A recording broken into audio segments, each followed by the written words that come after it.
Hello friends, நம்ம favourite சீரியலில் அடுத்து என்ன சுவாரஸ்யமாக நடக்குதுன்னு பார்க்குறீங்க. மல்லி இருந்துக்கிட்டு ஏதோ ஒரு யோசனையில் அமைதியாக உட்காந்துட்டு இருக்காங்க. அவங்கக்கிட்ட வந்து அவங்க பெரியம்மா பேசுகிறாங்க.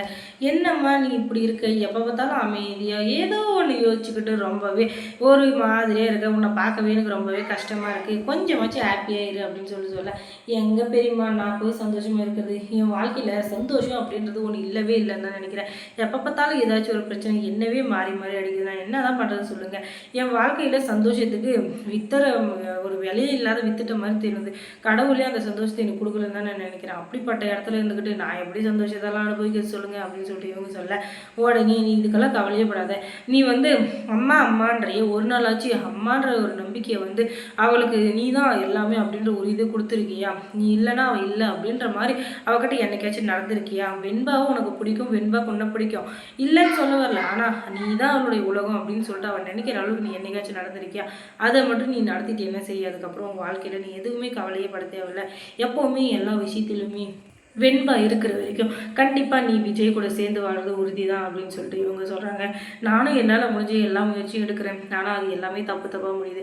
இந்த ரஞ்சிதாவும் ராஜேஸ்வரி என்னை பற்றி ஏற்றி விடுறதில்ல, என் வாழ்க்கையே சீராயிருமோ, கொஞ்சம் கூட இது இல்லாமல் ஆயிடுமோ, ரொம்பவே கஷ்டமாக இருக்குது அப்படின்னு சொல்லிட்டு இருக்காங்க. சரி நீ இதுக்கெல்லாம் கவலையப்படாத, என்னைக்கு இருந்தாலும் உன்னுடைய விஜய் உன்னுடைய குழந்தை உனக்கு தான், நீ எதுக்கும் கவலையப்படாத, உன்னுடைய வாழ்க்கையில் நீ தான் எல்லாத்தையுமே சாதிக்கணுமே தவிர மற்றவங்களை சாதிக்க விட்டு நீ வந்து வேடிக்கை பார்க்காத அப்படின்னு சொல்லிட்டு சொல்கிறாங்க. உடனே இவங்க வந்துக்கிட்டு சரிக்கு பெரியம்மா என்னால் முடிஞ்சதை நானும் பார்க்குறேன் அப்படின்னு சொல்லிட்டு இவங்க சொல்லிட்டு அமைதியாகிறாங்க.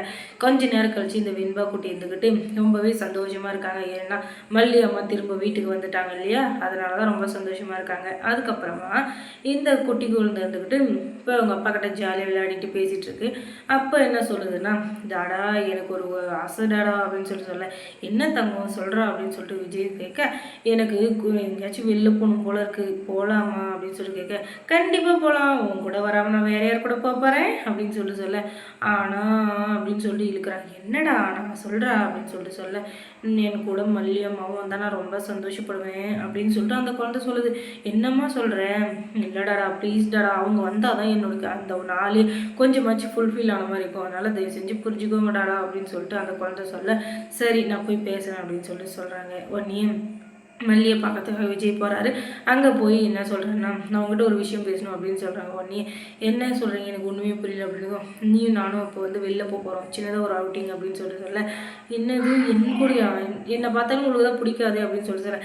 இது வெண்பாவோட ஆசை, இப்போ வரையா இல்லையா அதை மட்டும் சொல்லு அப்படின்னு சொல்ல, சரிங்க நான் வரேன் அப்படின்னு சொல்லிட்டு ஒரு ஆசையோட ஒரு குதூகலத்தோட ரெடி ஆகிட்டு இருக்காங்க. அதுக்கப்புறம் 3 பேரும் அழகாக ரெடியாகி காரில் போகலாம் அப்படின்னு சொல்லி வந்துட்டு இருக்காங்க. அந்த நேரம் பார்த்து இந்த ரஞ்சிதாவும் ராஜேஸ்வரியும் வந்து, என்னடா இது 3 கிளம்பிச்சிங்க, என்னவா இருக்கும், நம்ம கிட்ட சொல்லாமல் கிளம்புதுங்க அப்படின்னு சொல்லிட்டு அந்த ராஜேஸ்வரி இருந்துக்கிட்டு அப்படியே ஏதோ சிவபூஜையில் கரடி போன மாதிரி அந்த இடத்துல வந்து நிற்கிறாங்க. வந்து என்ன விஜய் எங்கே கிளம்பிட்டேன் அப்படின்னு சொல்லிட்டு, சின்னதாக ஒரு அவுட்டிங்க்கா, வா ஏன் போயிட்டு வரலாம் அப்படின்னு, இல்லை நீ தான் முடிவு பண்ணி கிளம்பிட்டல, சரி கிளம்பு அப்படின்னு சொல்லிடுறாங்க. இல்லை நீ வரதா வா, ஒன்றும் பிரச்சனை இல்லை அப்படின்னு, நீ போ விஜய், அதான் கிளம்பிட்டல, நான் வேறு எதுக்கு நந்தி மாதிரி அப்படின்னு சொல்லிடுறாங்க. சரி போகலாம் அப்படின்னு சொல்லிட்டு எல்லாரும் கிளம்புறாங்க. அதுக்கப்புறம் வெண்பா குட்டிக்கு சந்தோஷம் தாங்க முடியல. இவங்க 3 பேரும் வெளியே போய் ரொம்ப நாள் ஆச்சு இல்லையா, அதனால் இவங்க 3 பேரும் காரில் ஒன்றா போகிறது ரொம்பவே சந்தோஷமாக இருக்குது. அதை பார்க்குறவங்களுக்கும் சந்தோஷமாக இருக்குது, அவங்களுக்கும் சந்தோஷமாக இருக்குது. இப்படி ஒரு சந்தோஷத்தை இவ்வளோ நாள் மிஸ் பண்ணிட்டோமே அப்படின்னு சொல்லிட்டு எல்லாருமே கண்ணு வைக்கிற அளவுக்கு ரொம்பவே சந்தோஷமாக போயிட்டுருக்காங்க. இவங்க சந்தோஷத்தை கெடுக்கிறதுக்கு ஏதாச்சும் ஒரு சதி வேலை பண்ணுவாளே இந்த சதிகாரி, எங்கடா இருக்கா அந்த சதிகாரின்னு சொல்லிட்டு பார்த்தா அவளும் ஃபோன் பண்ணிகிட்டே இருக்கான், இங்கே போயிட்டு இந்த டோல் பிளாஸாவை தாண்டிட்டியா அப்படி இப்படின்னு சொல்லிட்டு ஒரு நிமிஷத்துக்கு ஒரு டைம் ஃபோன் பண்ணிக்கிட்டே இருக்கா. என்னதாக்கா உன் பிரச்சனை, ஏக்கா இப்படி உயிரை வாங்குறேன் அப்படின்னு சொல்லிட்டு இவங்க ஒரு பக்கம் கேட்க, இல்லை நீ பத்திரமா போயிட்டியா இல்லைன்னு சொல்லி தெரிஞ்சுக்கணும்ல, அதனால தான் அப்படின்னு சொல்லிட்டு இவங்க சொல்கிறாங்க. உடனே நான் பத்திரமா தான் இருக்கேன், தயவு செஞ்சு ஃபோனை வச்சிரு அப்படின்னு சொல்லிட்டு அவங்க ஃபோனை கட் பண்ணிடுறாங்க. அதுக்கப்புறம் என்ன நடந்துச்சு ஏது நடந்துச்சுன்னே தெரியாமல், ஐயோ அங்கே என்ன நடக்குதுன்னே தெரியலையே அப்படின்னு சொல்லிட்டு அப்படியே வண்டியை பிடிச்சி உட்காந்துக்கிறாங்க இந்த மூலியவங்க 2 பேரும். அதுக்கப்புறம் மல்லி சீரியலில் என்ன சுவாரஸ்யமாக நடந்திருக்கும் நீங்கள் தெரிஞ்சுக்கணும்னா நம்ம சேனலை சப்ஸ்கிரைப் பண்ணுங்கள். தேங்க்ஸ் ஃபார் வாட்சிங்.